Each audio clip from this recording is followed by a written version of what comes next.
Bem, então, bom dia a todos. De novo, nossa segunda audiência pública aqui, o auditório lotado, né?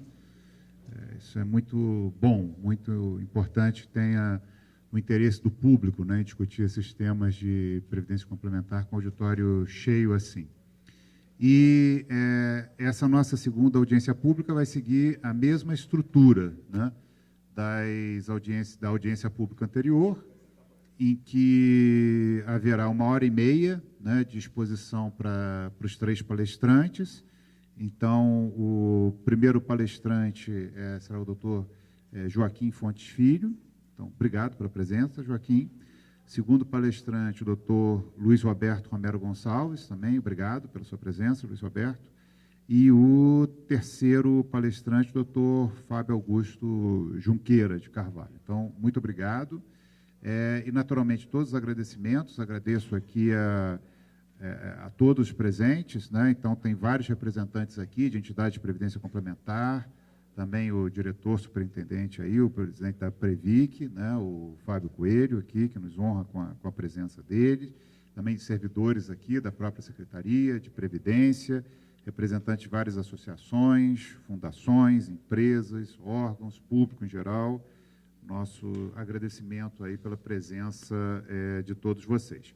Então, qual será a dinâmica do trabalho de hoje? Então, ele vai seguir a mesma lógica da audiência pública anterior, 1h30, meia hora, tá, de apresentação para cada um de vocês. Eu vou controlar o tempo. Posteriormente, a gente dá na faixa de 20 minutos de um intervalo para coffee break e, ao final do coffee break, nós retornamos aqui à mesa para ter um debate, em que as pessoas expõem, né, suas posições. Eu tenho que limitar um pouco de tempo de cada um, quer dizer, que cada um dos participantes aqui, né, da audiência venham a falar, para poder ter tempo disponível para várias pessoas poderem opinar. E lembrando, né, essa audiência pública, assim como a anterior, não conta propositalmente com participação de governo aqui, né? A participação do governo é para mediar ou disponibilizar o local, mas a gente quer ouvir a sociedade e que a sociedade coloque suas posições, no caso dessa audiência pública de hoje, em particular, a respeito das questões relacionadas à governança. E lembrando que essa audiência pública ela está em gravação e ficará, assim como a audiência pública anterior, disponível para acesso à internet do público em geral. Então, inicialmente, até para que os outros palestrantes possam assistir os slides, eu vou pedir para que um venha, aí depois vai repondo pelos outros, tá? Então, vou pedir inicialmente que o Dr. Joaquim Rubens Fontes Filho venha fazer sua apresentação. Todos os 3 têm um currículo bom, currículo invejável. Então, o Dr. Joaquim, ele é representante do IBCG, né, do IBGC, o Instituto Brasileiro de Governança Corporativa, também é professor da Fundação Getúlio Vargas. Ele é doutor em administração pela Fundação Getúlio Vargas, também mestre em engenharia da produção pela COP, UFRJ, mestre também em administração pública, MBA pela Fundação Getúlio Vargas, MBA em controladoria, pela USP, FPCAF-USP, engenheiro de produção pela UFRJ, faz pesquisas, né, acerca de participação e direção estratégica na governança, né, de órgãos do terceiro setor, é professor e coordenador do mestrado executivo em gestão empresarial da Fundação Getúlio Vargas, EBAP, e coordenador adjunto do mestrado profissional em administração pública da FGV EBAP. É professor visitante do doutorado em administração da Universidade Andina Simão Bolívar, em Quito. Também ocupou posições de conselho em várias empresas e organizações, como Invepar, Belgo Mineira, KM, Sindap, Instituto Publix, cargos gerenciais e técnicos na Previ e Banco do Brasil, entre outros. Também apresenta diversos livros e artigos publicados em áreas de estratégia e governança, desenvolve pesquisas e consultorias nessas áreas, junto a organizações como Banco Central, Banco Interamericano, Desenvolvimento, Ministério da Fazenda, Turismo e Planejamento, Casa da Moeda, Fiocruz, Governo de Alagoas, Pará, Distrito Federal, enfim. Já tá bom, né? Então, por favor, Joaquim.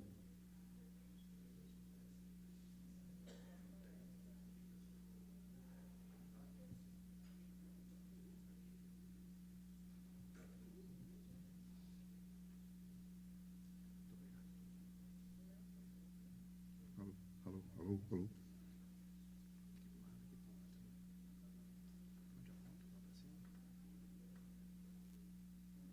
Ok, gente. Bom dia a todos. Muito obrigado pelo convite, oportunidade de estar aqui conversando esse tema. A gentileza aqui da Secretaria por esse convite. Acho que discutir governança, particularmente nesse momento, de extrema importância. Eu queria até iniciar, talvez, com uma breve trajetória do porquê que a gente está discutindo governança aqui. De onde surge toda essa questão de governança? A governança, de alguma forma, virou uma palavra meio icônica. Ela hoje, fazendo uma brincadeira, serve até para uma encravada. A gente tem governança das corporações, governança das ONGs, governança pública, governança do setor público, governança nacional, governança... Então, acabou virando uma grande colcha de retalhos. E, às vezes, é importante a gente voltar à essência do conceito para saber exatamente o que a gente está discutindo. Inicio um pouco com essa proposta, para depois trazer algumas... com essa proposta de apresentar um pouco uma recuperação do conceito, de que a gente está falando, para trazer algumas propostas mais... Algumas, talvez, um pouco mais conceituais e outras um pouco mais práticas na sequência. Uma breve recuperação, uma das frases talvez mais replicadas do texto lá do Adam Smith, de 1776, né? Os diretores de tais companhias, pelo fato de serem administradores mais do dinheiro de outras pessoas do que do próprio, deles não se pode esperar que zelem pelo negócio com a mesma vigilância atenta com a qual os sócios em uma sociedade privada frequentemente zelam por seus próprios interesses. Negligência e esbanjamento dessa forma deverão frequentemente predominar na administração dos negócios de tais companhias. Esse texto do Adam Smith é bastante citado, esse trechinho, para mostrar, vai estar na essência da discussão da governança moderna, quando se recuperou a governança corporativa. O que foi acontecendo com as empresas, de forma geral, você começava a ter cada vez mais sócios, cada vez mais as pessoas colocando dinheiro, e tinham gestores que necessariamente não tinham os mesmos interesses dos proprietários. É um problema clássico, a gente já passou por algum texto de governança, já trabalhou com a questão da separação. Se eu contrato uma faxineira, certamente ela vai ter interesses diferentes dos meus. Ela está querendo maximizar seu tempo, seu ganho, eu estou querendo maximizar a limpeza da casa. Só que ela faz o benefício em meu sentido. Essa é a origem do problema central de governança.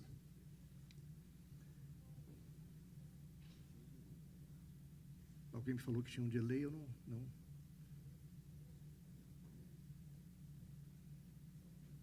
Desculpa, gente.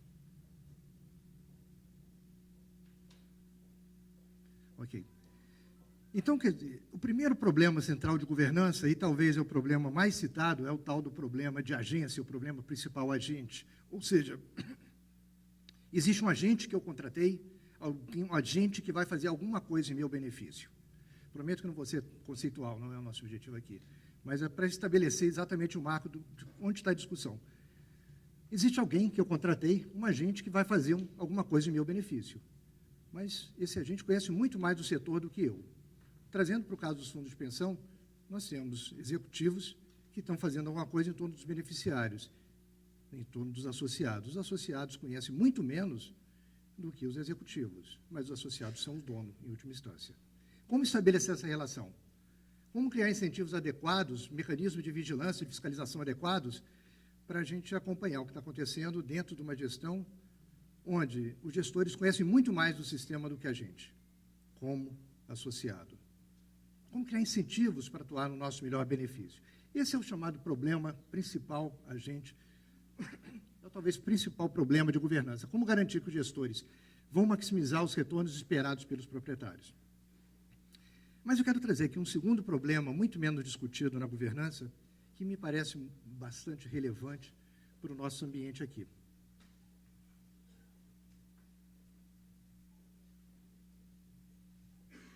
É o plug and pray, né? Ok. Governança corporativa, tem sido, então, entendido, trazendo a primeira visão do IBGC, como um sistema pelo qual as empresas e demais organizações são dirigidas, monitoradas, incentivadas, envolvendo os relacionamentos entre sócios, conselho de administração, diretoria, órgãos de fiscalização e controle, e demais partes interessadas. É interessante a gente observar a governança corporativa. A governança vem de governo, E a essência de governança vem exatamente da observação do que, como funcionava um governo, como a sociedade se fazia representar. Por outro lado, corporativa vem de corporation. Corporation são empresas que não têm dono, que têm o capital totalmente pulverizado.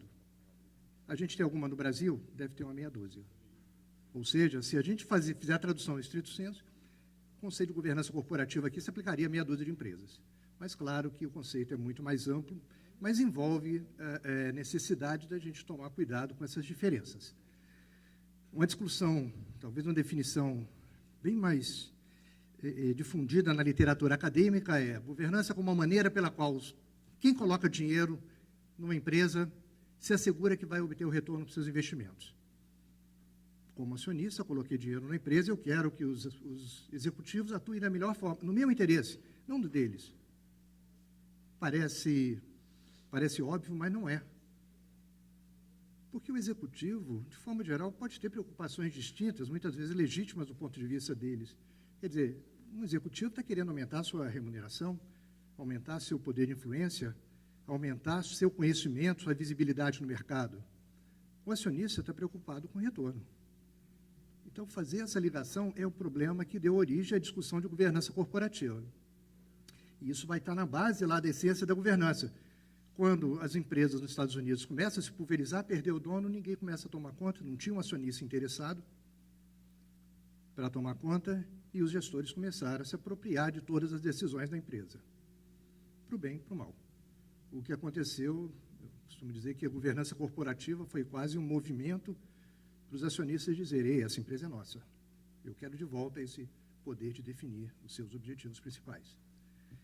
E essa definição que vai ajudar a gente na sequência, a governança é qualquer sistema que os seres humanos usam para tomar e impor decisões coletivas. E aqui traz uma variável que acho que para a gente é fundamental, a tomada de decisão coletiva. Se a gente pensar mesmo numa empresa, os acionistas têm interesses diferentes. Eu posso pegar 2 fundos de pensão que investem na mesma empresa, um na maturidade. Pô, se está na maturidade, está querendo todo o retorno em dividendo, porque eu preciso pagar pensões, aposentadorias. O outro fundo está iniciando a sua curva, está querendo investimento de longo prazo. Esse fundo está querendo reaplicar o recurso, não quer dividendo, prefere reaplicar. Como é que decide isso? É uma decisão de natureza negociada, precisa ser negociada. A tomada de decisão coletiva passa a ser um aspecto bastante crítico no processo.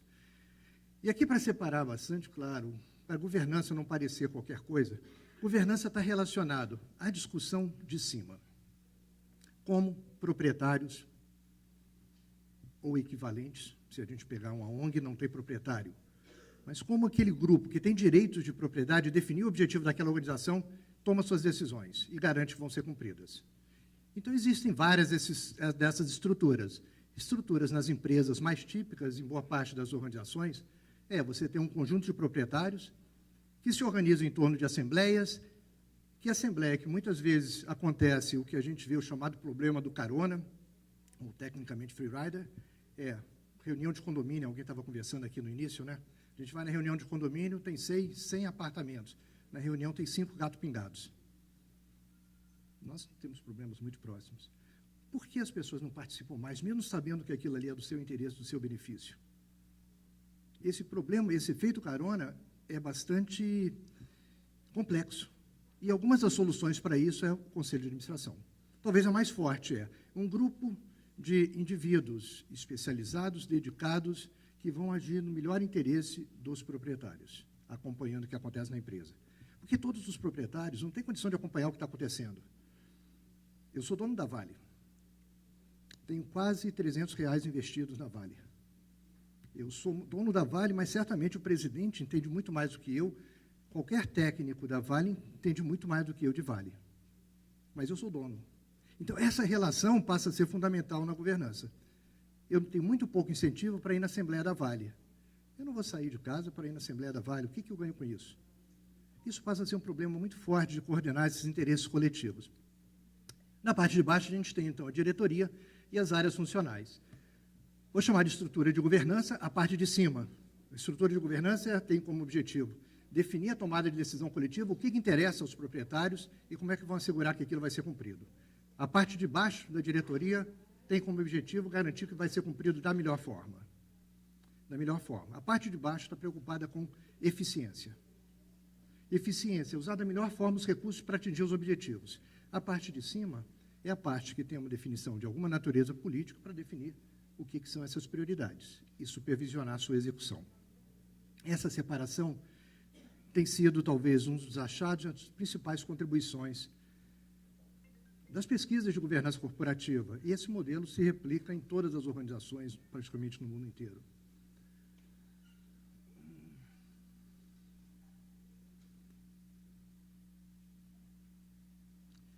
Aí a gente vê uma seguinte questão. Olhando para a empresa aqui, já passando para fundo de pensão. O que acontece com a empresa nos Estados Unidos, basicamente, é um modelo daqui da direita. Se você olhar a IBM, quem é dono da IBM? Ninguém tem mais de 5% da IBM. Ninguém tem mais de 5% da maioria das grandes empresas nos Estados Unidos. Ninguém toma decisão. Mas as assembleias são enormes. Quer dizer, então tem um equilíbrio ali. A gente pode até perguntar, quem escolhe o conselho, como é que é esse processo? Outra discussão um pouquinho mais longa, mas os acionistas têm poderes iguais. No caso das empresas brasileiras, o que acontece é um modelo onde você tem um controlador. O controlador tem todo interesse, foco, benefícios em fazer um acompanhamento já direto. No caso brasileiro, a gente tem, então, um controlador ali, o grande quadrado, e os pequenininhos. Nosso problema passa a ser um pouquinho diferente. Nosso problema não é o problema nos Estados Unidos, o problema é quem está tomando conta da empresa. Se todos os acionistas pequenininhos estão se comportando como eu na Vale, quem está tomando conta da empresa, afinal de contas? No caso do Brasil, o problema é diferente. Você tem um grande acionista que tem toda a motivação para tomar conta. O problema é que ele tem motivação também para expropriar o minoritário. Expropriar de várias formas, fazendo negócios com partes relacionadas, indicando pessoas dos seus próprios quadros como remuneração indireta e uma série de outros mecanismos, inclusive influenciando em ações que podem te interessar mais do que a entidade. Eu prometo que até o final da semana eu consigo aprender a mexer nisso daqui. Estou chegando no final da apresentação, né, como vocês estão vendo.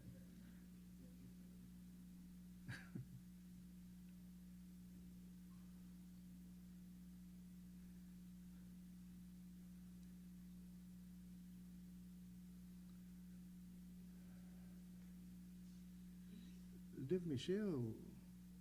Volta mais. Mais uma. Mais uma. Pode voltar. Não, nós está indo para o final. Volta para o início, por favor. Esse aqui é o final da apresentação, minha conclusão, tá, gente? Isso. Pode voltar mais um pouquinho. Não. Volta mais para o início. Voltar. Ok, aí tá bom. Oi? Talvez a pilha esteja um pouquinho no gás, enfim. Então, a gente tem um segundo problema de governança aqui, particularmente no Brasil, em termos empresariais, mas também vai ajudar a gente a entender a questão do nosso ambiente, mais especificamente, que é a tomada de decisão coletiva. Como é que são tomadas as decisões quando a gente tem grupos distintos? Esse problema que a gente chama de principal como dono. Então, a relação entre os donos. Esse problema é bem menos trabalhado, mas como obter a melhor equidade e mais eficiente de decisão coletiva?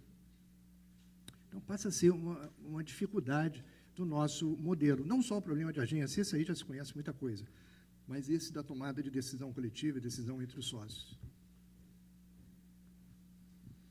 Aqui a gente tem, então, um modelo semelhante para os fundos de pensão, onde você tem dois grupos, tipicamente, patrocinadores e participantes, em um conselho deliberativo, tentando fazer aquele balanceamento na sequência.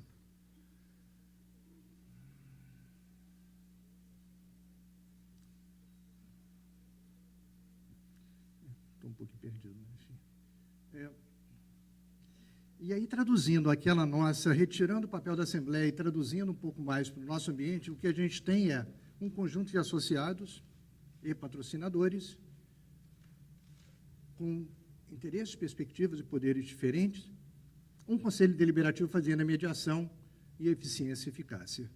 Meu argumento aqui vai ser a melhor saída, o que a gente conhece pela experiência de conjuntos de outras organizações, é fortalecer o papel do Conselho. Fortalecer o papel do Conselho nessa intermediação. O Conselho atuando dentro dessa intermediação, dentro dessas perspectivas. Por favor, a próxima.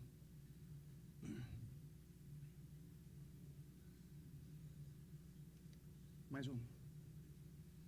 Ok. Então, gente, quais seriam implicações disso para uma atuação do Conselho Deliberativo? Tentando amarrar os argumentos, então, a gente tem diferenças de perspectivas em termos dos principais, dos interessados, e a gente tem um problema de agência na relação com o gestor, e a gente tem um Conselho Deliberativo nesse meio. O argumento aqui é o Conselho Deliberativo exerce um poder fundamental. Mas aqui eu vou argumentar que o Conselho Deliberativo também é o locus específico da discussão de efetividade, ou seja, do que fazer com a casa, do que fazer com a organização. E aqui a gente precisa retirar a discussão de eficiência de dentro da gestão.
Melhor, né?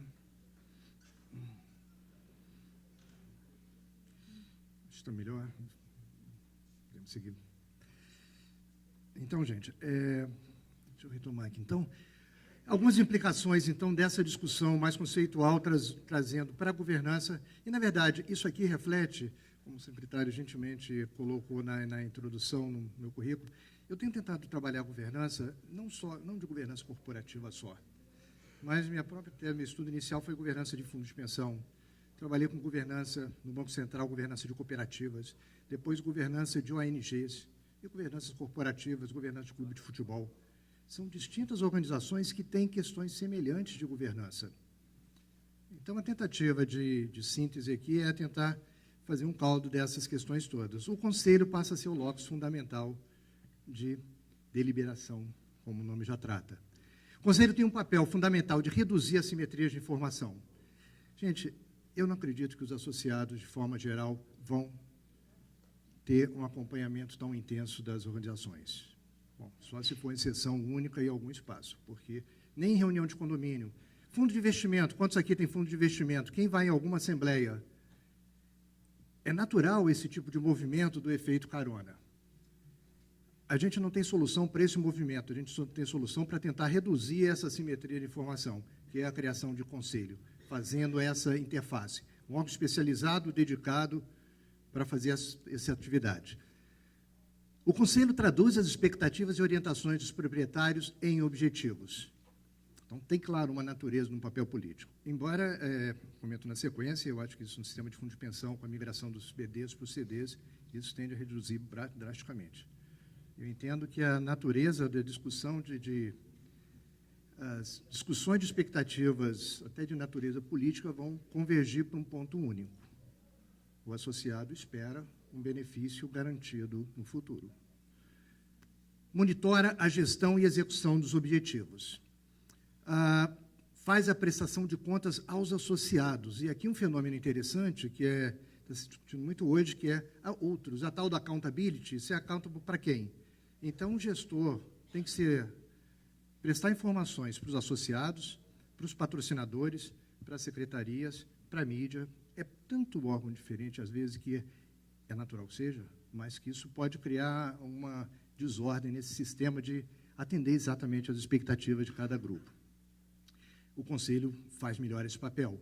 Blinda a gestão dos conflitos políticos. A lógica aqui é espaço de eficiência é a direção. A direção deve ser o melhor espaço com as melhores pessoas para conduzir a atividade da melhor forma. Atua com independência no melhor interesse da organização e não de quem o indicou. Próximo slide, por favor. E aqui eu trago uma recordação da lei das SAs, que ela é brilhante lá no artigo 153, e trazendo no parágrafo 1º do artigo 154. O administrador eleito por grupo ou classe de acionistas tem, para com a companhia, os mesmos deveres que os demais, não podendo, ainda que para a defesa do interesse dos que elegeram, faltar a esses deveres. Eu acho que aí é uma preocupação que eu queria trazer à consideração aqui, a reflexão. Óbvio que eu não sou ninguém inocente de saber que tem toda uma discussão política por trás dessa questão, mas o conselheiro, na empresa, ele não está lá para representar o interesse de quem o elegeu. É o que está na lei. O funcionamento, a gente pode ter distorções, mas o que está na lei é isso. E o que a gente espera é isso. E eu entendo que o Conselho de Administração, Conselho Deliberativo ou similar, tem exatamente o mesmo papel. Eleito ou indicado pelo participante, pela patrocinadora, tem um dever com a organização. Isso, para mim, me parece uma peça basilar na modelagem de uma estrutura saudável de governança de qualquer organização. Por favor, o próximo. Olhando para a diretoria, então. Diretoria, o foco é em resultado, conforme definido pelo CD. O CD definiu que a gente quer tais metas, temos tal apetite a risco, queremos um VAR tal, etc., etc. Executivos, cumpram da melhor forma. Vocês são as pessoas mais preparadas para cumprir isso, para executar isso. Aqui eu defendo a hipótese de que não é um espaço de discussão política aqui. Até porque, se a gente traz a discussão política para dentro da diretoria, eu não tenho uma discussão política no Conselho. Ou tenho duas, e eu não tenho uma representatividade. Máxima eficiência e especialização, sujeita ao monitoramento externo do mercado de trabalho, o que é uma coisa bem interessante, quer dizer, não vou entrar aqui nas questões dos mecanismos de controle, a gente poderia comparar com fundos abertos ou com empresa. Uma empresa fizer qualquer coisa, você tem todo o sistema de mercado de capitais acompanhando o que está acontecendo ali. Fundos de pensão é muito mais difícil, principalmente os BDs. Os próprios associados têm dificuldade de entender o que está acontecendo. Então, a gente não tem um mercado externo de controle. Eu não posso, se a empresa estiver ruim, nos Estados Unidos, alguém vai lá e compra e demora a empresa. Que, obviamente, não existe, nem a gente quer que exista assim. Mas você trazendo uma especialização e talvez uma caracterização melhor dos membros da diretoria, você cria um mercado de controle, no mercado de trabalho. Quer dizer, você fez um trabalho muito bom naquele fundo, então o seu valor aumenta diante do mercado de trabalho. Isso é um mecanismo bastante eficiente. Orientação coletiva dentro da estrutura da diretoria e a política. Mais uma vez, reforço a importância dessa discussão. Prestação de contas ao CD. Então, é um braço dos associados, dos proprietários, em geral, representados no CD. Outros aspectos relevantes para a gente trazer para o nosso caldo de discussão aqui, entendendo que essa discussão, secretário, a gente está, talvez, nos momentos ainda, trazendo caldo para aumentar só nessa discussão. Governança de fundos de pensão versus governança de planos. Quer dizer, então, aqui a gente tem uma distinção. Esse é um tópico que ainda precisa, entendo, de algum amadurecimento aqui, de fazer uma separação entre os dois. Quer dizer, fundo de pensão de estatais, quem está na 108, mas tem metade dos planos de entidades privadas, e essa governança é um pouquinho distinta. BD versus CD. BD é um plano complexo, sabemos todos, né? O CD, que é uma nova modalidade, já reduz, por si só, 90% desses problemas.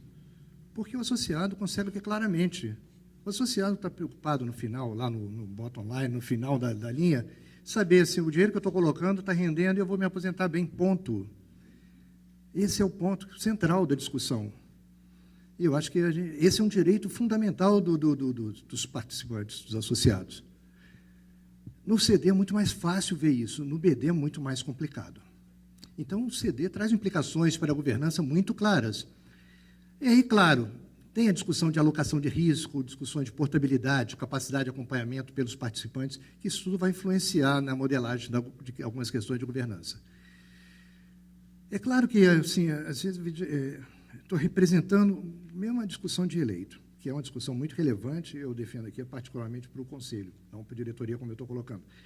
Mas, por favor, sem ser finalista, que entendo que essa discussão talvez amadurecer, mas eu queria afirmar esse ponto.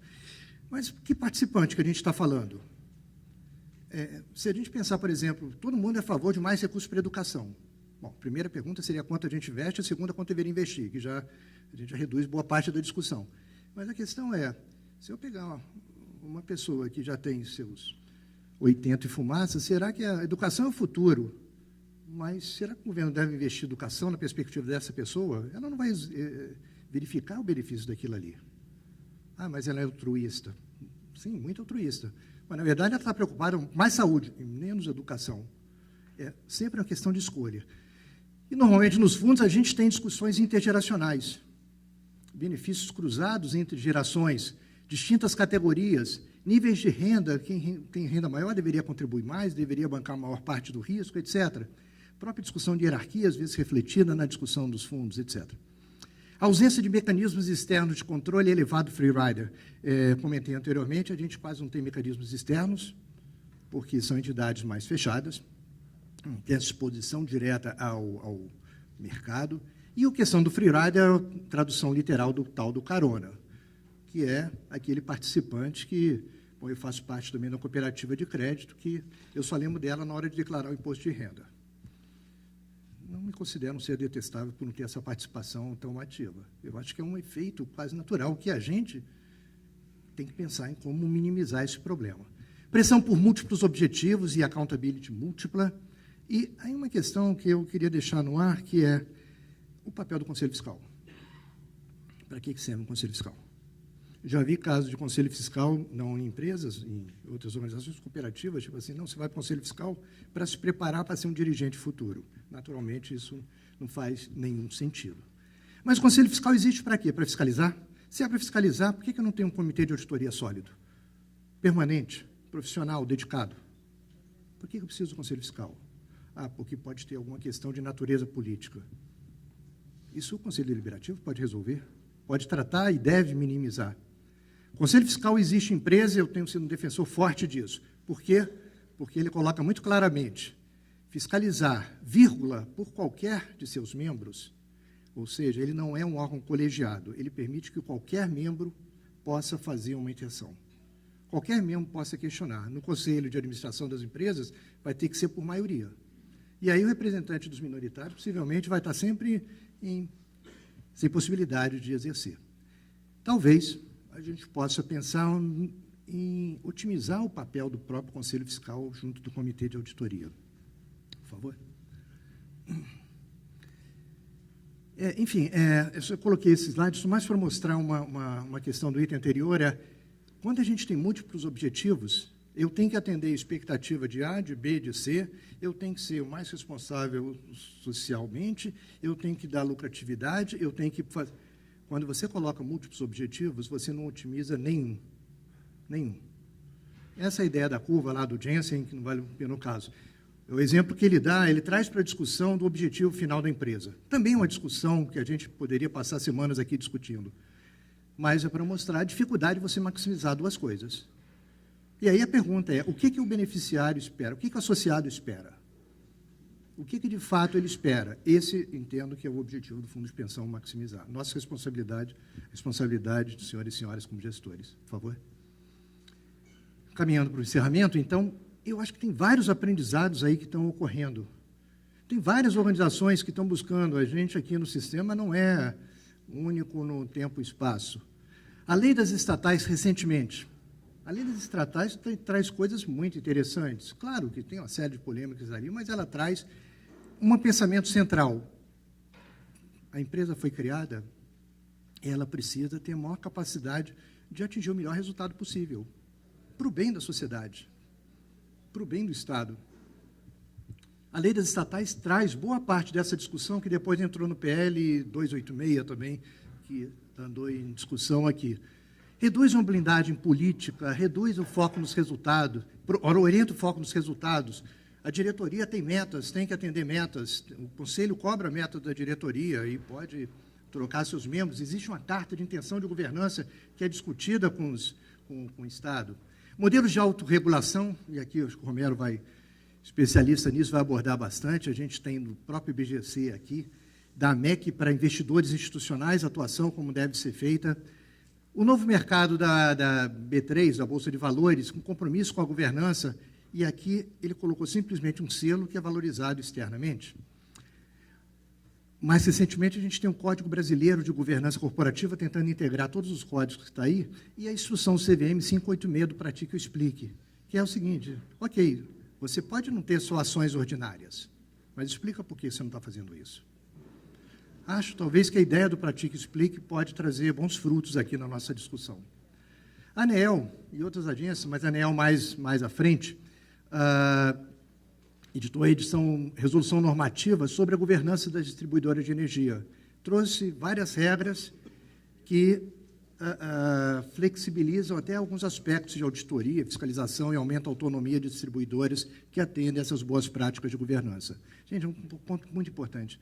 A governança não é da organização, a governança é do sistema. Discutindo com cooperativas, por exemplo, eu falava muito, assim, a gente trazia muito essa ideia, discutia muito com eles. Se parece que fundo de pensão é até um grande exemplo também. Um fundo de pensão que dê problema, você conversa com a sociedade, com os amigos, familiares, etc. O pessoal fala: não, fundo de pensão, está vendo? É um risco muito grande. Tem amigos que têm medo até hoje de fundo de pensão. Eu falo: esquece isso. 99% está muito bem, é muito saudável, muito bem governado, muito bem administrado. Mas 1% prejudica todo mundo. Então, governança, o conjunto de práticas de governança é saudável não só para a organização, é saudável para o sistema de forma geral. Isso é fundamental. A resolução normativa ANEEL traz isso, a instrução CVM 306 também traz a ideia de segregação de atividades, o Chinese Wall entre a administração da carteira e a administração de valores mobiliários. Acho que isso também pode ser fortalecido na política dos conselheiros. E nas cooperativas de crédito, aqui pensando principalmente nos fundos menores, isso pode ser uma organização sistêmica. Por favor, a próxima. Fechando, então, com a frase do Amílio Fraga: o controle dos desmandos e malfeitos é dificílimo, e quanto mais regras criamos para coibi-los, mais burocráticos e ineficientes estatais se tornam. Obviamente, ele falou isso recentemente, a partir da lei das estatais, mas a questão aqui para trazer é: muito controle também não é exatamente a solução. Acho que a governança pode trazer soluções, talvez, muito melhores, dando mais liberdade, reduzindo custos. Ok. Fecha a última, por favor. Muito obrigado pela atenção de vocês, gente. Depois vamos para o debate.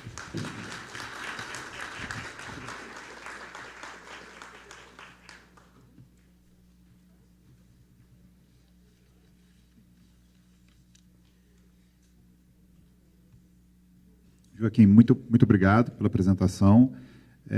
Na sequência, também, 30 minutos de exposição para o Luiz Roberto Mero Gonçalves, fazendo uma rápida apresentação. O Luiz Roberto, ele é consultor e professor da Escola Superior de Propaganda e Marketing, né, SPM, é mestre em Educação pela Universidade do Estado do Rio de Janeiro, especialista em Administração pela Federal do Rio de Janeiro, COPEAD. Também é professor e diretor acadêmico de pós-graduação da Escola Superior de Propaganda e Marketing, consultor técnico do Instituto de Certificação dos Profissionais da Seguridade Social, professor colaborador do MBA em Previdência Complementar, realizado em parceria com a Ideias e o FRJ COP, sócio-diretor da empresa de consultoria RV, Consultoria e Serviços, também atuou como diretor de administração, gerente de controle, gerente de recursos humanos, de organização, da Caixa de Previdência, da Previ, né, da Caixa de Previdência dos Bancos do Brasil. É conselheiro e membro do Comitê do Conselho de Administração da Companhia Paulista de Força e Luz, a CPFL. Então, Luiz Roberto, por favor.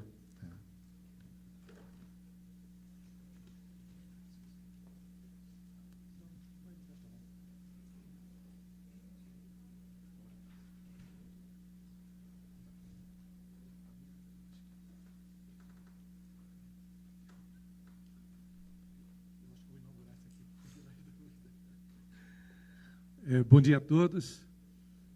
A gente aqui em Brasília seca muito rápido.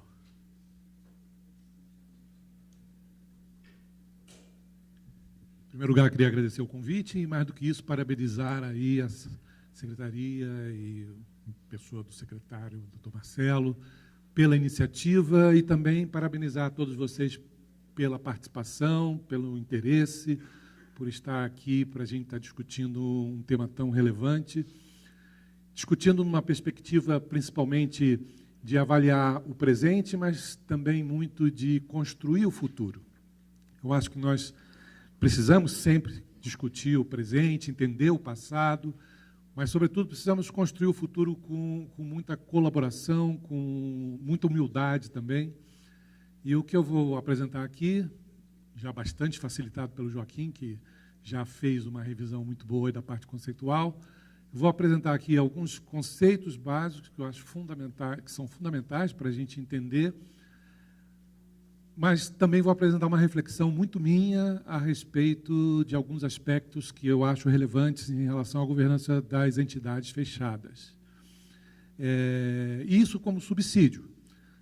Eu acho que quando a gente está num fórum como esse, de discutir ideias, a gente tem que tentar abrir um pouco a mente e tentar também nos abrir a desconstrução de ideias para construir ideias novas. Então, eu sei que algumas colocações que eu vou fazer podem parecer um pouco impertinentes ou talvez até um pouco exageradas, mas eu acho que a gente precisa refletir a respeito desse novo, né, para construir aí uma governança para as fundações ainda mais sólida, ainda mais eficaz daquela que a gente tem hoje. A melhor maneira da gente melhorar a administração, os sistemas, e a própria vida da gente em particular, é reconhecer um pouco as deficiências e reconhecer um pouco aqueles pontos que merecem atenção e que nem sempre a gente trata com a atenção devida. Então, um pouco com esse espírito e com muita humildade no sentido de saber que é apenas uma perspectiva, né?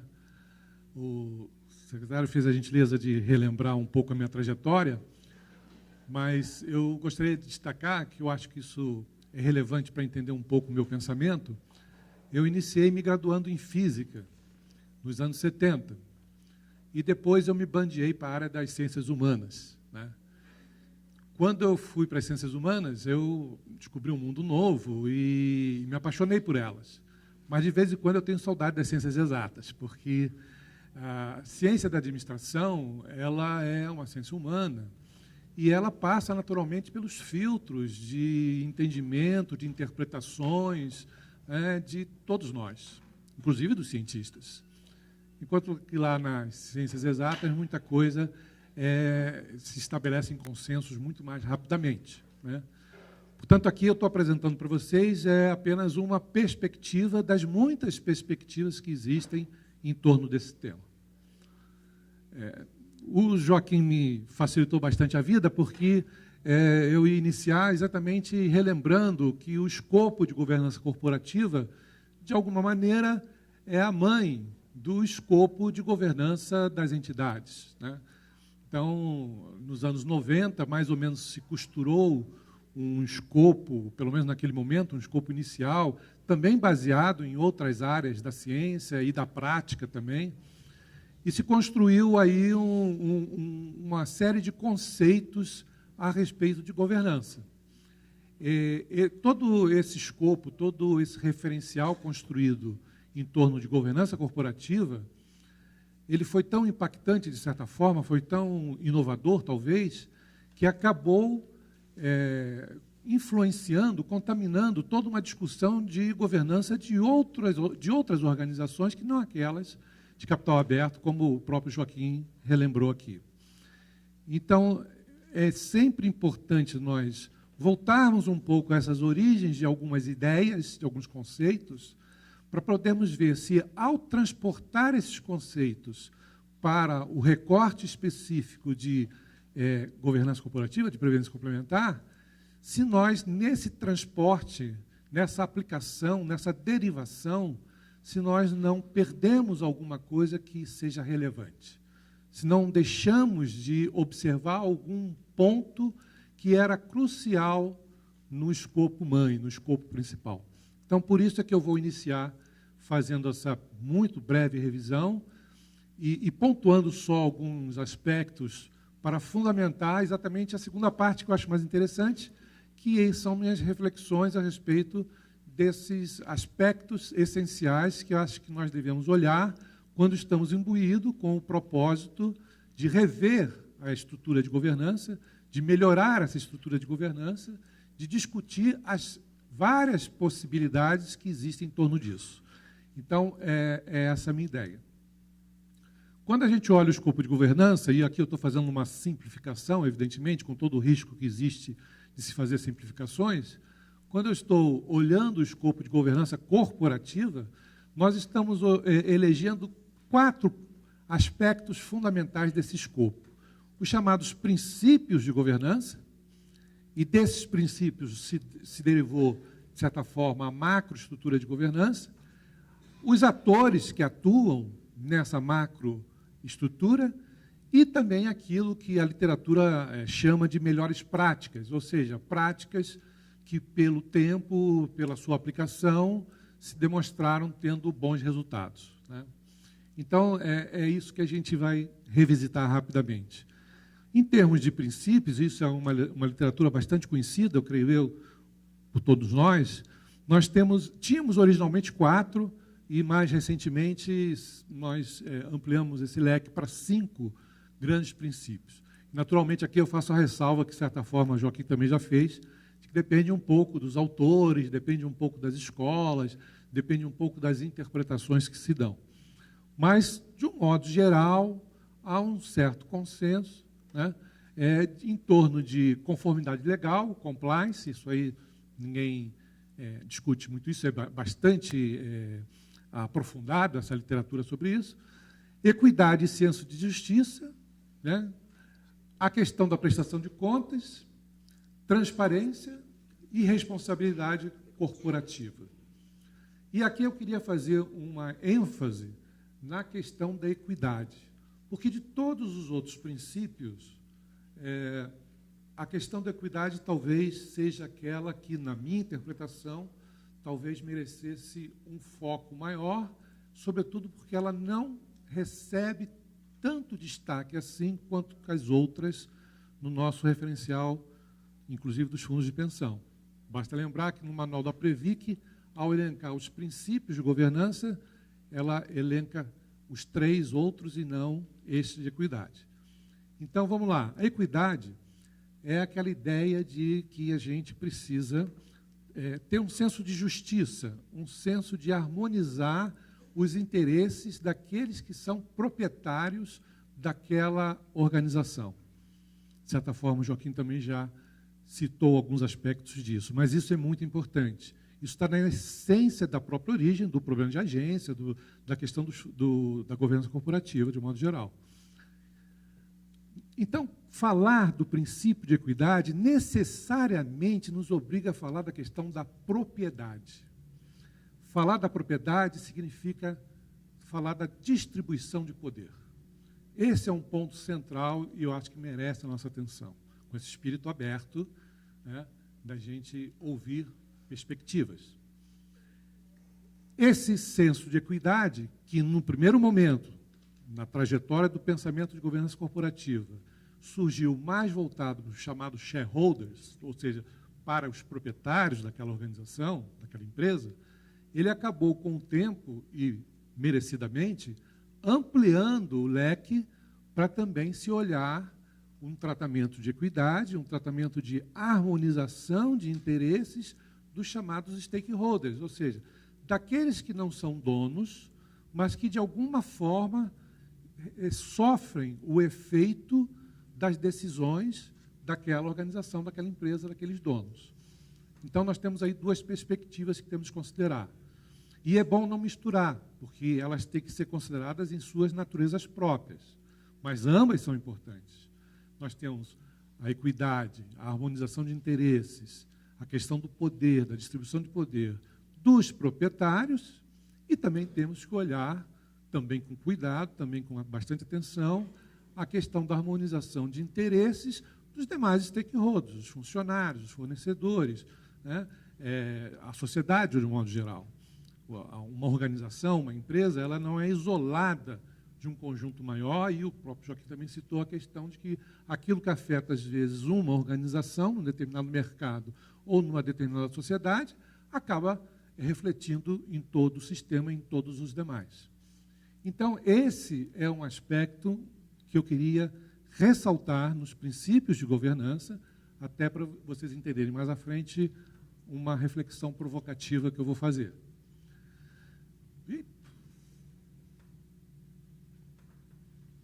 Vamos voltar. Eu prefiro que você volte do que eu aqui, porque vamos voltar para aquele slide inicial.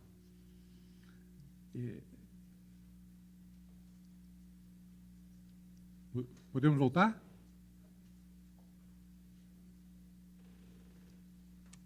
É bom que eu vou poder tomar mais água.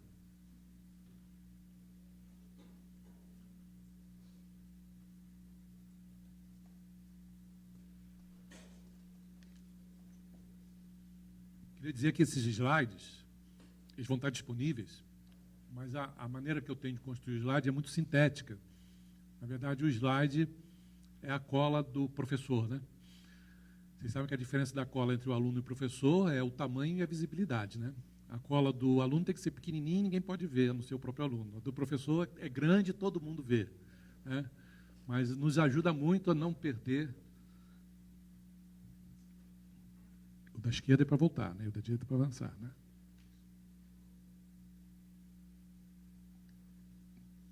Duas vezes. Tá. Isso já foi. Então nós falávamos do senso de justiça, a equidade. Bom, então, olhando isso aplicado aos conceitos de governança, o que é que nós vamos ver?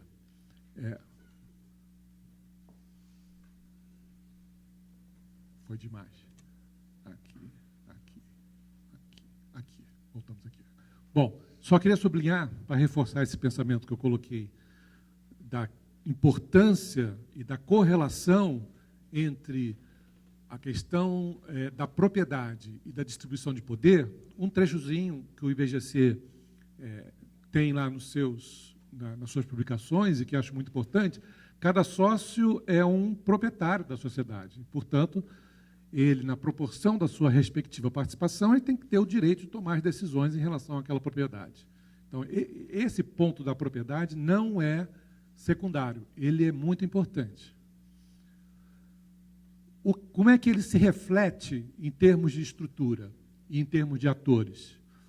No sistema de governança corporativa, nós temos, e o próprio Joaquim já mostrou isso numa figura parecida, nós temos os proprietários, os agentes da administração estratégica, que são os conselheiros de administração, os agentes de controle, que é o conselho fiscal, e os agentes de gestão, né? Aquela gestão, eu procurei diferenciar um pouco a administração de gestão, embora isso seja às vezes difícil, mas no sentido que a diretoria vai cuidar daquele dia a dia. Aqui tem, nessa figura, eu queria destacar o seguinte: ao se conceber esse sistema de governança, se concebeu um equilíbrio entre esses diversos agentes, entre esses diversos espaços de poder.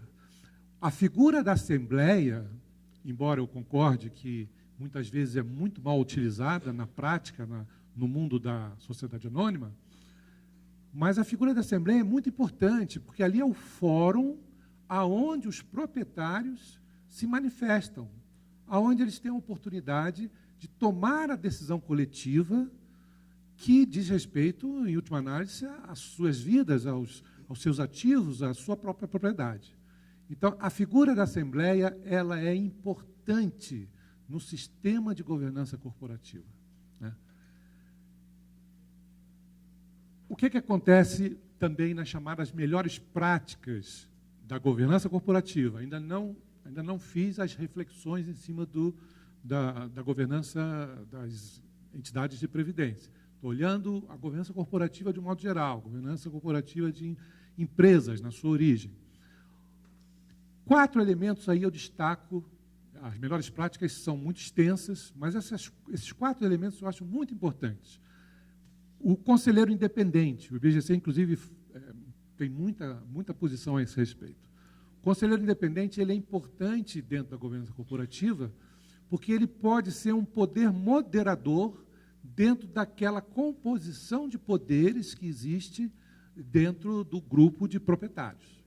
Então, o conselheiro independente é aquele que, no âmbito do conselho de administração, ele é escolhido em comum acordo com todos, não é ninguém imposto de fora, mas ele vai ter uma posição que pode, em algumas situações, ser fundamental numa moderação de conflitos.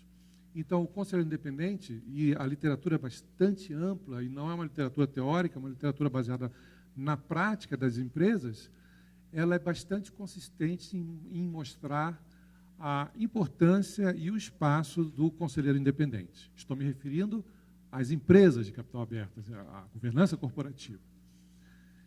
A avaliação de desempenho de conselheiros e dirigentes. Isso também é muito importante. O professor Rubens se referiu aqui há pouco.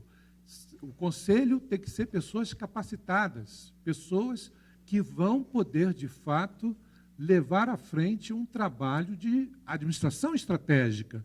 Isso não é pouca coisa, isso é muita coisa. São pessoas que vão administrar a propriedade dos outros, os ativos dos outros. Então, eles têm que ser pessoas capacitadas. E, por terem que ser pessoas capacitadas, nós temos que avaliar o desempenho dessas pessoas. Porque nós sabemos muito bem, isso aí, a vivência profissional da gente demonstra isso claramente, de que a melhor forma de você fazer com que as pessoas produzam mais e cresçam, inclusive, é você constantemente avaliar o desempenho dessa pessoa, dando, inclusive, feedback para essa pessoa, para que ela possa crescer profissionalmente. Eu sou professor já há muitos anos, e vocês todos ou são professores ou passaram pelos bancos escolares, sabem muito bem a importância que tem a avaliação de desempenho, porque isso nos faz crescer. Isso mostra para nós os pontos fortes que nós temos e que devemos manter, e mostra também as lacunas que nós temos, nas quais nós precisamos melhorar. Isso aí deve atingir a todos os profissionais, não é exceção. Também, e mais importante ainda, no extrato mais alto da organização. Porque nós sabemos, e a história demonstra isso claramente, que muitas vezes, muitos administradores, extremamente qualificados do ponto de vista de titulação ou até de experiência, às vezes têm um desempenho pífio, às vezes têm um desempenho ruim, ou às vezes têm um desempenho até que beira alguma coisa pior do que isso. Então, a avaliação do desempenho de conselheiros e dirigentes é fundamental para o funcionamento do sistema. Isso, no mundo das SAs, já foi introduzido há algum tempo, mas ainda, aqui no Brasil, pelo menos, não é tão expressivo. Mas está caminhando, está melhorando, mas já existe, e isso é que é importante. No caso também, um outro ponto importante das melhores práticas é a autorregulação. A autorregulação faz com que o mercado amadureça. A autorregulação, a um só tempo, é um sinal de amadurecimento do mercado e um indutor de amadurecimento do mercado. Quer dizer, é aquele chamado círculo virtuoso, onde você, no próprio esforço da autorregulação, acaba melhorando aquele grupo, aquele mercado, aqueles profissionais. Por isso tem dado resultados bastante positivos, por exemplo, no âmbito da Ambima, no âmbito de determinados setores do mercado, no âmbito da propaganda, por exemplo. Nós temos, no Brasil, e fora do Brasil mais ainda, diversos exemplos de autorregulação que veio para melhorar o mercado, que veio para amadurecer os profissionais, que veio para trazer mais confiança nas relações e nas transações, que, em última análise, é um elemento fundamental em qualquer tipo de relacionamento. É confiança, né? Começar pelo casamento. Todos nós casados sabemos disso, né? Confiança é fundamental para qualquer relacionamento. E a confiança nasce disso, nasce de você ter um processo de amadurecimento. Bom, e a certificação da qualidade também. A certificação da qualidade é uma coisa fundamental. O mundo todo está caminhando em experiências nesse sentido.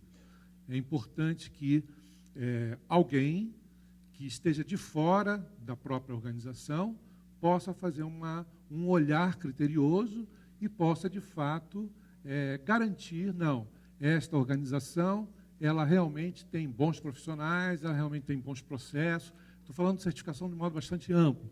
Pode ser certificação de profissionais, de processos, de instituições, mas é aquela ideia já difundida, bastante difundida, desde a ISO, desde da certificação de processos, que lá atrás da indústria, aquela ideia de que você vai ter um aval, uma garantia, pelo menos um certo conforto de que alguém está olhando a qualidade daquela organização. Bom, ele me disse que tinha 10 minutos, mas não disse que ia cortar os meus slides. Bom, qual é a ideia aqui que eu quero defender? Em primeiro lugar, é a questão que eu me referi, da equidade, a questão da propriedade. Nós precisamos discutir essa questão de propriedade quando a gente fala dos fundos de pensão. É uma questão, na minha interpretação, e aqui eu começo as minhas reflexões, tá? Aqui eu faço o corte entre os conceitos que estão lá na literatura e corroborado por vários autores e pela experiência e, humildemente, coloco as minhas reflexões. Acho que essa não é uma discussão que está pacificada. Acho que essa não é uma discussão que tem consenso. Acho que a gente tem que discutir essa questão da propriedade e, no bojo disso, a questão da distribuição do poder. Quando a gente olha aquele losango que eu coloquei lá, de assembleia, de conselho de administração, conselho fiscal e de diretoria, falta uma ponta desse losango para nós, que é a questão da assembleia. Nós não temos essa figura da assembleia. Portanto, nós não temos esse fórum, pelo menos desse jeito, né? Claro, há toda uma argumentação de que isso está diluído no próprio trabalho do conselho. Mas eu acho que quando se construiu o sistema de governança corporativa, eu acho que se pensou que essa figura da Assembleia era uma figura importante. Então, eu acho que essa é uma questão que minimamente merece uma reflexão. E já tivemos experiências no passado, porque a Previ, lá atrás, bem lá atrás, o corpo social, né, os associados, tinham a oportunidade de manifestar a sua opinião, de aprovar contas e até de destituir, né, o Conselho Deliberativo. Então, quer dizer, já há algumas experiências do passado, não estou dizendo que a gente tem que voltar ao passado, mas acho que é um ponto que merece ser analisado, merece ser refletido. Porque o sistema atual gera duas assimetrias de poder. A assimetria de poder no Conselho Deliberativo e a assimetria de poder no Conselho Fiscal. E, para mim, não me parece razoável dizer que uma assimetria compensa a outra. Para mim, isso é alguma coisa parecida com... Bom, no casal, já que um foi infiel, o outro vai ser também. Nós não resolvemos a questão da fidelidade do casal deixando que os dois sejam infiéis, né? Então, eu acho que a assimetria de poder do Conselho Fiscal e a assimetria de poder do Conselho Deliberativo, elas não se compensam. Eu penso que a gente deveria pensar em modelos diferentes e que, olhando o mundo das empresas, nós temos algumas coisas, inclusive o conselheiro independente, como um poder moderador, né?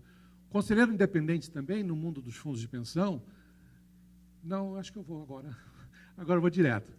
O conselheiro independente nos fundos de pensão, me parece que essa discussão, toda vez que ela é colocada, parece um dogma, né? São posições muito radicais, posições muito enraizadas ideologicamente, talvez, e que isso aí não, na minha opinião, não teve ainda uma discussão amadurecida, uma discussão, uma massa crítica para se ver os prós e os contras, como tudo existe, né? Prós e contras.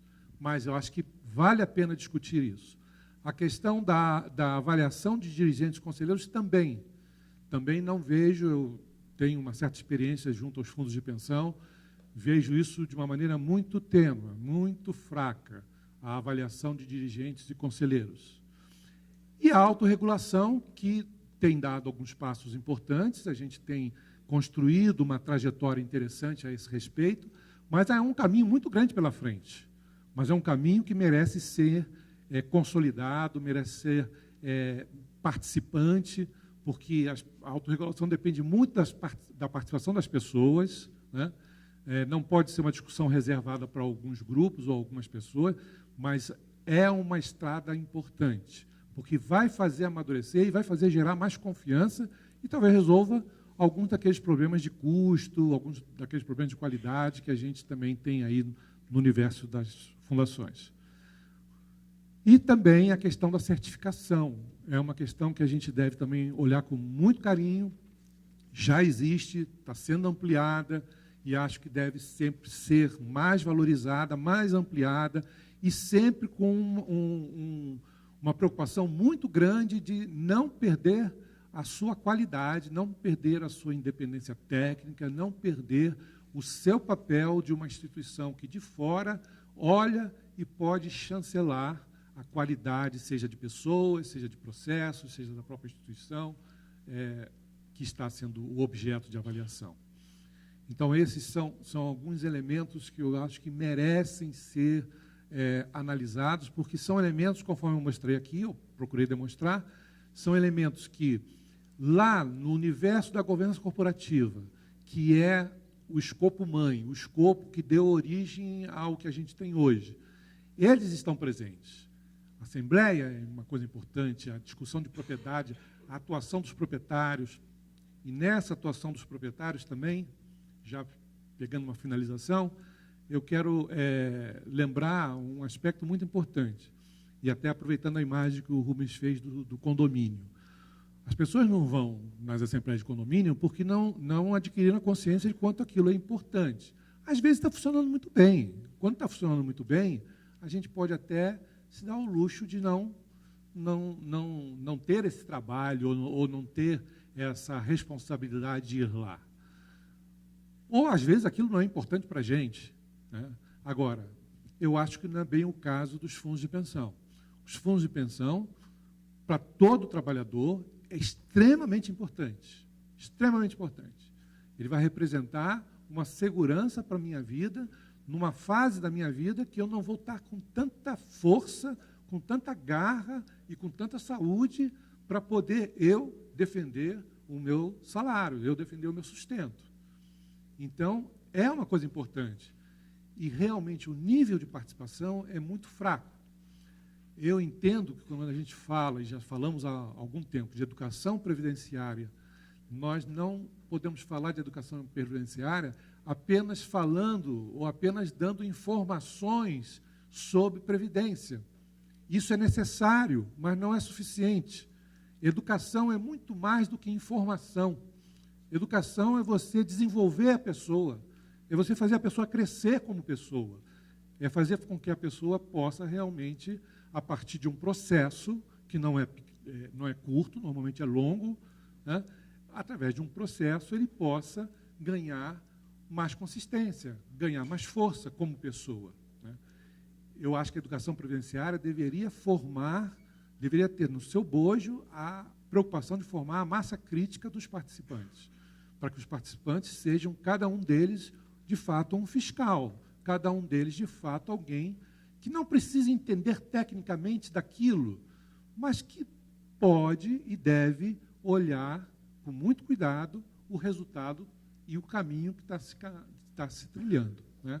E usar, né, os instrumentos institucionais, saber usar as auditorias independentes, saber usar as associações de classe, saber usar, enfim, todo um aparato institucional que existe para ajudar aquele participante lá, solitário, a exercer melhor o seu papel de dono, de proprietário, né?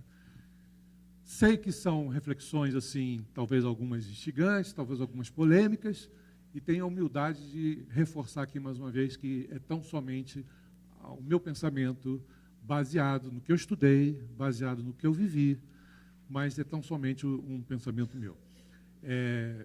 Quero encerrar lembrando uma frase que eu vi há pouco tempo de um estadista europeu, Otto von Bismarck, que dizia o seguinte, olha, mais ou menos ele dizia o seguinte, você com leis ruins, mas com bons funcionários, você consegue governar.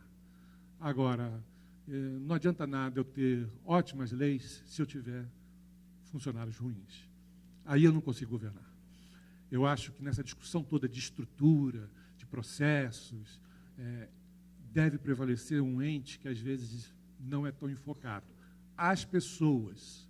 Nós devemos investir nas pessoas, porque as pessoas é que fazem as coisas. Não existe a organização, não existe a empresa. Alguém vê alguma empresa entrar na sala? Não, quem entra na sala são pessoas, quem sai da sala são pessoas. Então, as pessoas são fundamentais em qualquer sistema. As pessoas é que podem transformar uma ideia, às vezes ruim, em alguma coisa melhor, e as pessoas podem estragar muito ideias boas. Então, investir nas pessoas é fundamental. Muito obrigado.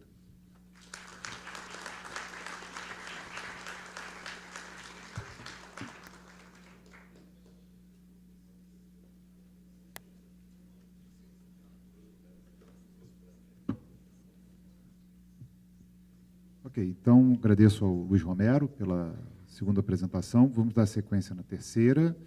Para a terceira, o apresentador é o Fábio Augusto Junqueira de Carvalho.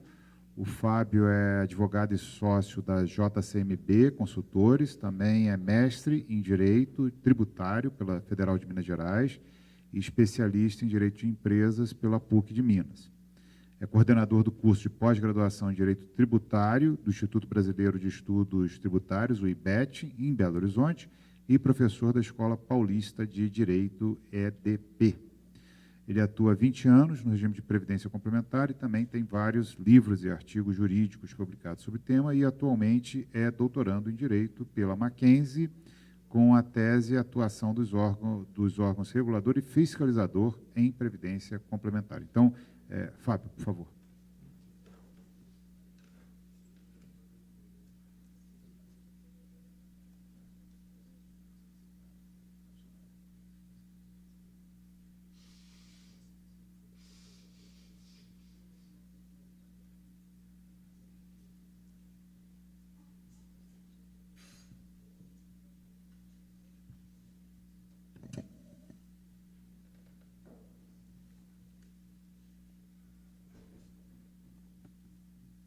Bom dia, é um prazer muito grande estar aqui com vocês, num fórum tão importante quanto este, na presença de diversas pessoas que eu admiro, que poderiam estar aqui no meu lugar falando do tema que eu estou, ou que eu vou pelo menos tentar apresentar aqui minhas ideias. Quero agradecer em nome da Secretaria de Previdência, do Dr. Marcelo, do Dr. Paulo Roberto, nosso amigo Paulão, que gentilmente fez esse convite. Ficaria difícil nominar todos os amigos e todas as pessoas que eu admiro que estão aqui, sejam do governo, como o Dr. Fábio Coelho, sejam das entidades, que eu vou aqui nominar o nosso presidente, Luiz Ricardo, como representante, os participantes, eu vi o Braulio aqui da ANAPAR, presidente da ANAPAR, tanta gente, representantes de prestadores de serviço, e eu acho que eu não poderia recusar o convite, porque é o tema que eu adoro. Quem me conhece sabe o quanto eu vivo Previdência Complementar, o quanto eu gosto dessa matéria, o quanto eu sou um incentivador do crescimento da Previdência Complementar, em especial da Previdência Complementar fechada, e eu já quero começar com isso. Grande parte daquilo que eu vou falar, na linha do que os palestrantes anteriores colocaram, é uma visão que eu tenho do sistema e de propostas de melhoria com um foco principal, tá? Um foco principal, que é o fortalecimento e o crescimento da Previdência Complementar, em especial da Previdência Complementar fechada.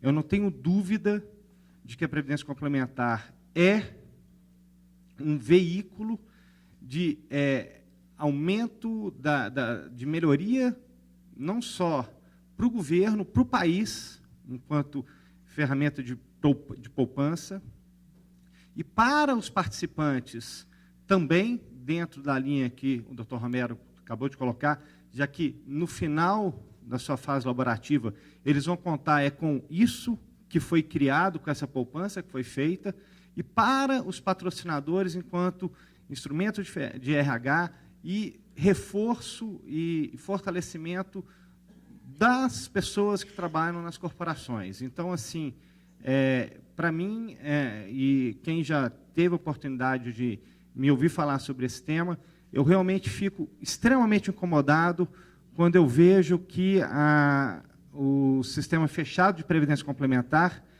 cresce menos que o sistema aberto. Não existe uma razão de ordem econômica para isso, porque, seja sob o enfoque da empresa, seja sob o enfoque das pessoas, ter planos de previdência complementar em entidades fechadas é muito mais vantajoso do que ter em entidades abertas. Então, existe um problema e as minhas colocações vão tentar ser nessa linha de tentar entender o que está acontecendo e viabilizar o fomento de previdência complementar fechada.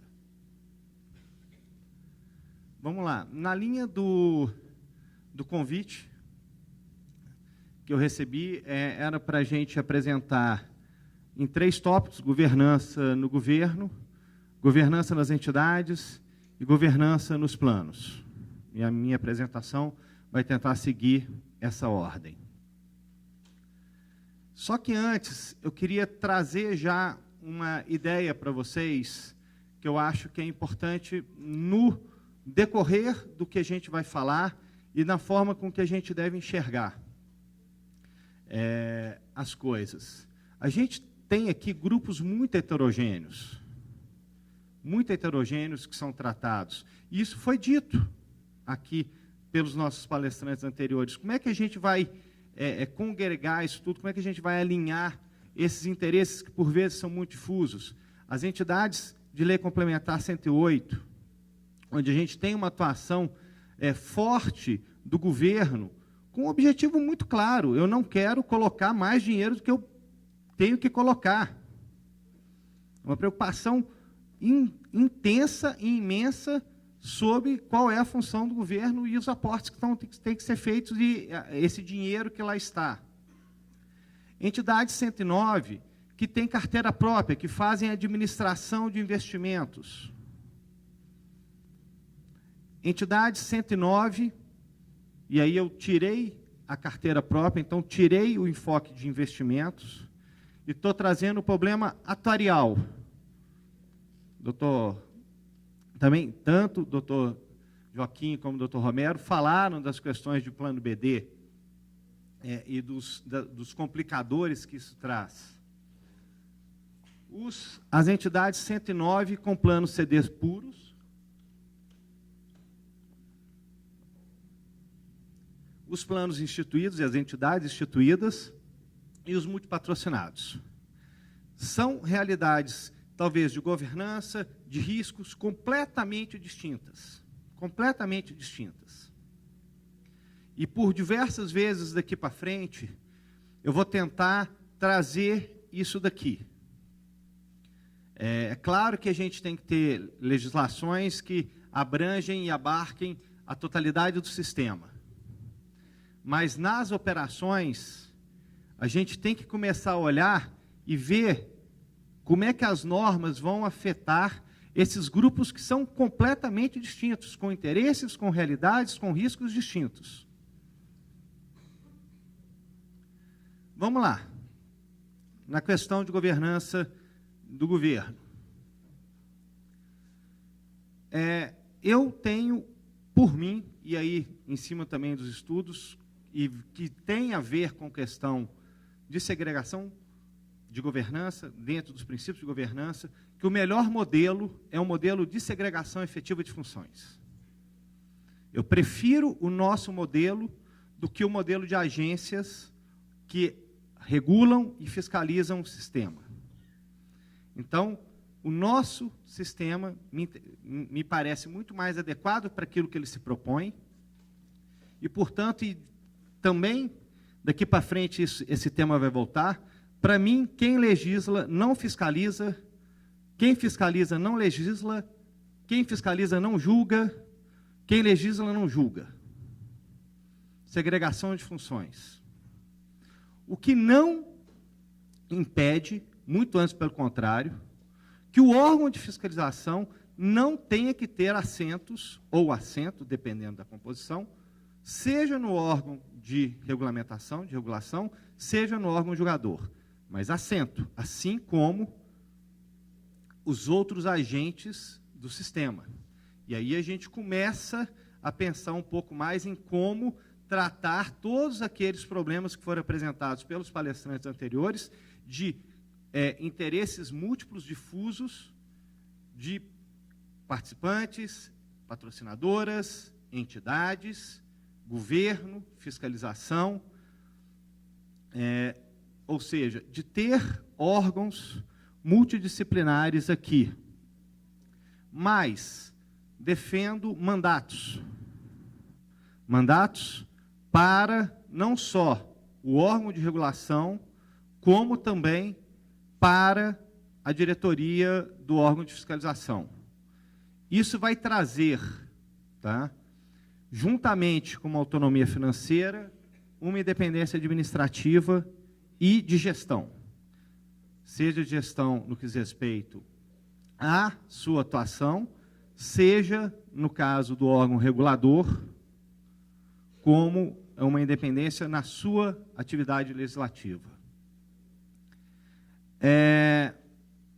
Eu vou colocar um tema aqui que eu sei que é delicado e que eu sei que é trazido aqui nas sugestões, mas só para a gente começar a pensar sem fazer defesa de caminho A, B ou C. A gente tem na Lei Complementar 109 a questão do órgão regulador e do órgão fiscalizador de previdência complementar aberta e fechada ou um órgão para tratar de previdência complementar. Uma coisa que eu gostaria de deixar aqui muito claro é que, e eu vou demonstrar, vou falar um pouquinho mais sobre isso mais adiante, ainda que a gente venha a ter um órgão regulador para a previdência complementar e um órgão fiscalizador para a previdência complementar, como um todo, englobando aberta e fechada, juntas, esse futuro órgão não pode ser a SUSEP. Não é uma questão que não tem que ser, não pode ser, no meu entendimento. Por uma questão de conflito de interesse e de questão concorrencial. Tá? Ele não pode. E eu acho que um dos grandes receios do sistema fechado, na hora que a gente de cara é refratário à ideia de um órgão único, é o receio do poder econômico das entidades abertas, seguradoras e bancos que eles poderão exercer aqui. Então, como premissa, é tirar isso de dentro da SUSEP, como premissa, e do CNPSP. No CNPC, eu vou arriscar falar que aqui a gente tem um manancial, talvez, dos nossos maiores problemas, que vão decorrer em outros depois. O nosso órgão de regulação está enfraquecido, está desidratado. A gente precisa melhorar a nossa formatação e a atuação. Isso vai resolver uma série de outros problemas. E, para começar, eu acho que essa matéria não deveria ter, na sua composição, maioria absoluta de membros do governo, enquanto órgão de regulação de previdência complementar. Nós estamos tratando de matéria de natureza privada. Natureza privada, relações de natureza privada e não de ordem pública. Mais ainda, tá? Além, reforçando a questão dos mandatos, tá? Tem que ter notório conhecimento em previdência complementar, mesmo os membros indicados pelo governo, com mandatos. Isso vai reforçar com que a sua atuação seja mais efetiva e eficaz, ainda que sejam órgãos de regulação, onde a gente tem uma questão política envolvendo. Manter segregação entre o órgão de regulação e o órgão de julgamento. A gente já viveu uma época do CGPC, está aqui o Dr. Jarbas, que eu relembro, né, que brilhantemente tentava equilibrar suas habilidades, tanto como legislador e como julgador. E a gente sabe o quanto difícil é, mesmo para alguém dotado de uma inteligência diferenciada, como é o nosso amigo Jarbas. E, seguindo uma linha, por exemplo, do Conselho Monetário Nacional, criação de comitês. Aí sim, com composições completamente distintas, pegando pela sua natureza pessoas que estejam mais adequadas, não necessariamente naqueles 6 grupos iniciais que eu apresentei, podem ser aqueles, podem ser outros que o próprio mercado discutindo vai colocar. É óbvio que se eu tenho um comitê para discutir questões de lei complementar das entidades que afetam a Lei Complementar 108, a participação do governo aqui, sim, pode ser majoritária. A gente tem questões que são de interesses exclusivos delas. E aí, separar as matérias. Aquelas que forem exclusivas daqueles grupos, eu vou tratar tantas coisas que poderiam ser tratadas de instituídos, de multipatrocinados, tratam-se inicialmente no comitês, depois levam para o órgão regulador. Quando a matéria for de interesse comum, nasce no regulador, vem para os comitês apreciarem e colocarem se aquelas questões estão aderentes às realidades daqueles grupos que têm vivências completamente diferentes.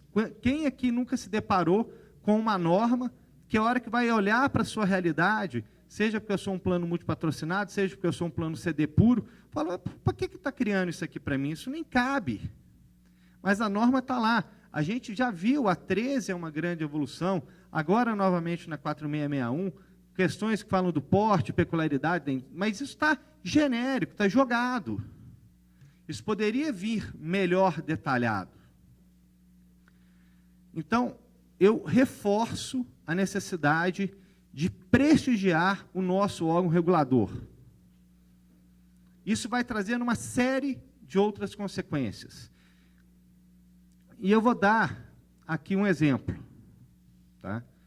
De que eu não tenho dúvida de que a atuação ou a pouca força do nosso órgão regulador acabou trazendo, e aí gera um efeito que eu vou voltar e que várias vezes acontecem no nosso mercado, que é o nosso problema concorrencial. A Lei Complementar 109 fala lá no seu artigo 9º que as aplicações de recursos correspondentes às reservas, provisões e os fundos que se tratam, o CAP, será em conformidade com as diretrizes do Conselho Monetário Nacional. Ok, a gente sempre viveu isso. A gente sempre viu isso.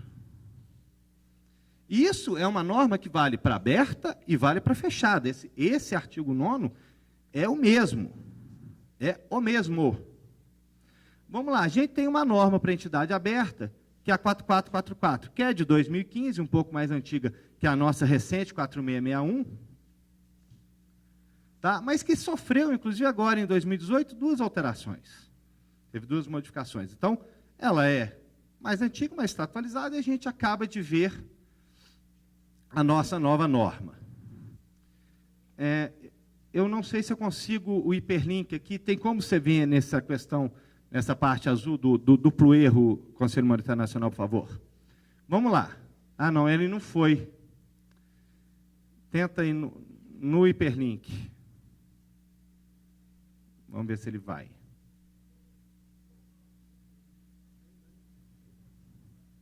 Fomos. Só um instante, para aí. Volta, volta, volta. Aí, calma aí. Volta, e para trás. Aí, calma aí. Aí, para aí.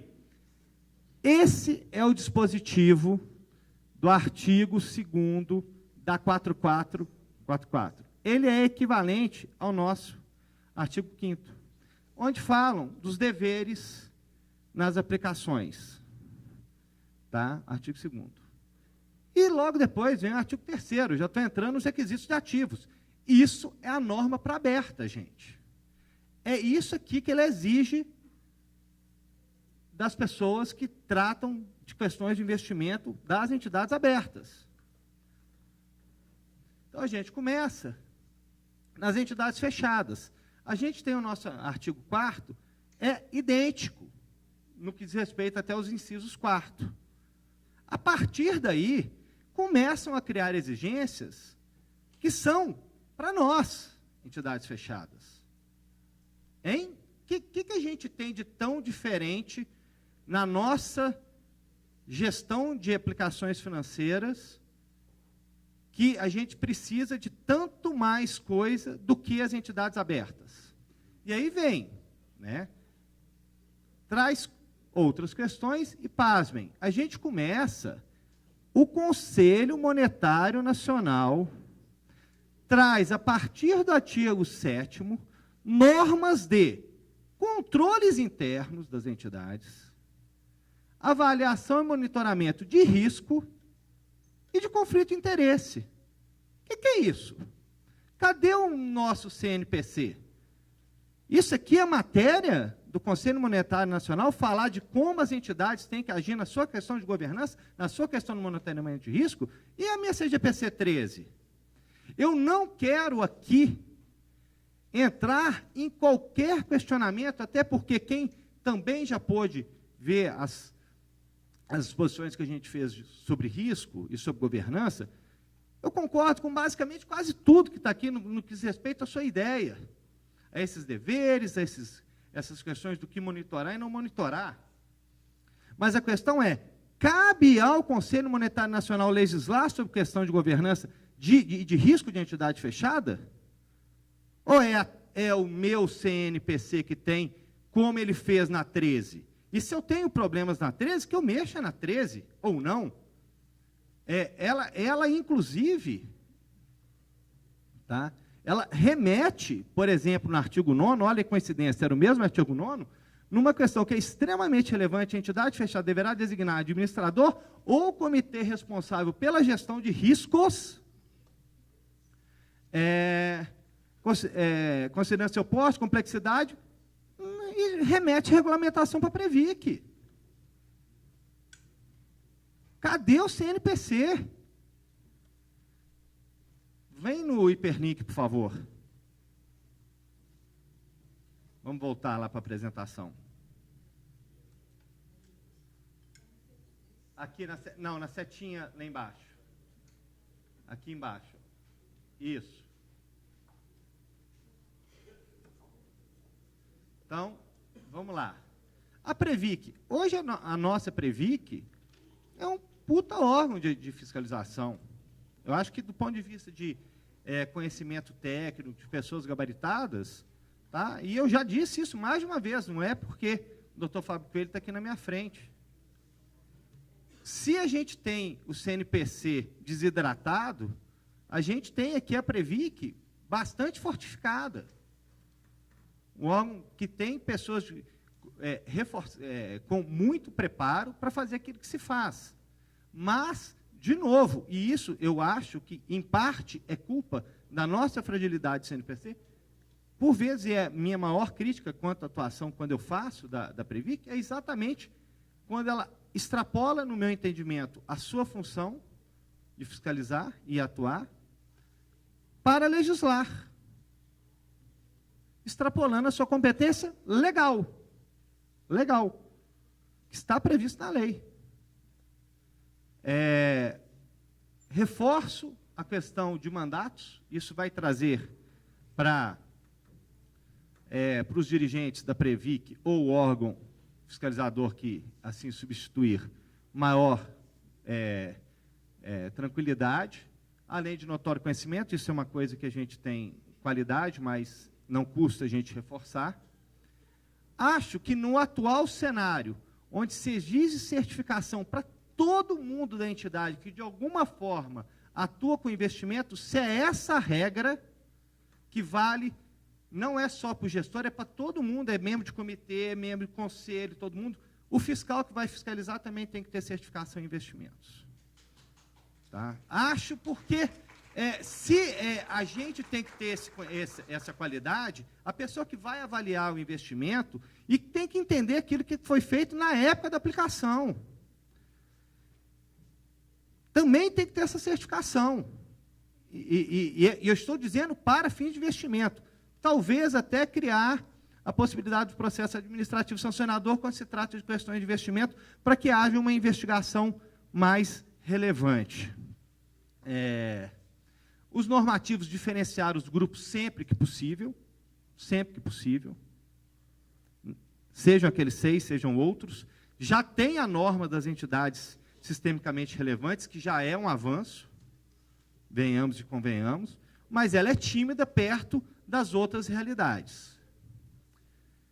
E, talvez, o aumento de hipóteses de uma análise por o órgão julgador de decisões da diretoria colegiada, por exemplo, nas questões de TAC. É claro que a legislação hoje não exige, então eu não posso colocar, mas eu acho que tem algumas coisas que finalizam dentro da esfera do órgão fiscalizador que poderiam ser também apreciados assim como um auto de infração. Opa! Na questão das entidades, eu sou um fã da governança das entidades. Aquilo que já foi dito também aqui, que é um problema. O sistema de previdência fechada teve algumas situações indesejadas, mas é uma realidade muito pequena, muito pequena. Deixa eu ver quanto tempo que eu tenho, ou não tenho. Não, ainda tenho.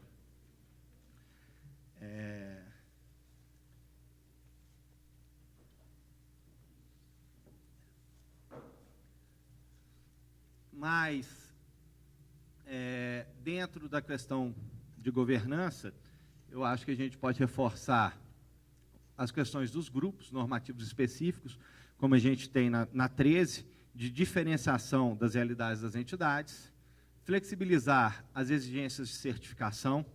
Eu sou um fã, e mais adiante eu vou falar, do reforço da qualidade técnica das pessoas que compõem os corpos técnicos das entidades.